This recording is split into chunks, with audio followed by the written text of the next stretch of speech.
Iran के समर्थकों के लिए बहुत बुरी खबर है। ईरान के इतिहास में ईरान की करेंसी इतनी नीचे गिर चुकी है कि पूरी सरकार चरमरा गई है। पूरी ईरान की जनता परेशान है। दीवार में सर मारने जैसा हाल है। हालत यह है कि यह समझ लीजिए कि भारत का 1 रुपया ईरान का तुमान हुआ 1060।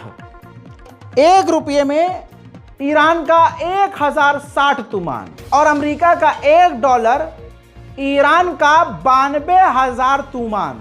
बस ये समझ लीजिए आसान भाषा में कि ईरान की करेंसी डोनाल्ड ट्रंप के कुछ पाबंदियों की वजह से चरमरा गई है। यानी ट्रंप अपने दिमाग और अपने आइडिया में कामयाब हुआ और ईरान की अर्थव्यवस्था पूरी तरह से डामाडोल हो गई है। बढ़ाकर नहीं कह रहा हूं, जो हकीकत है वो बता रहा हूं। आपकी स्क्रीन पर ये जो शख्स हैं, आप इनको पहचानते होंगे। ये ईरान के डिप्टी प्रेसिडेंट हैं, जावेद ज़रीफ। इन्होंने बिना कुछ बोले रिजाइन कर दिया है। इसके अलावा ईरान की गवर्नमेंट ने अपने, तस्वीर देख लीजिए, प्रूफ आपके सामने है, इकोनॉमी मिनिस्टर को भी निकाल दिया है, क्योंकि ईरान इस वक्त बहुत ही बुरे हालात से गुजर रहा है। तो गुस्सा कहीं ना कहीं तो जनता को शांत करने के लिए निकालना पड़ेगा ना। उधर ईरान के प्रेसिडेंट इतना जमीन पर आ गए कि उन्होंने कह दिया कि हम तो अमेरिका से बात भी करना चाहते हैं और बात करने को तैयार हैं, लेकिन हमारे सुप्रीम लीडर आयतुल्ला खामनाई ने इनकार किया हुआ है। इस वजह से हम अमेरिका से बात नहीं करेंगे। उधर ईरान के सुप्रीम लीडर ने अमेरिका को ताना कसा है और कई देशों को ताना कसा है। ट्वीट किया है उन्होंने। उनके द्वारा आधिकारिक ट्वीट में कहा गया है कि जो देश अमेरिका के ऊपर डिपेंड हैं, अमेरिका के ऊपर रिलाय हैं, वो ज़रा आज यूक्रेन को देख लें।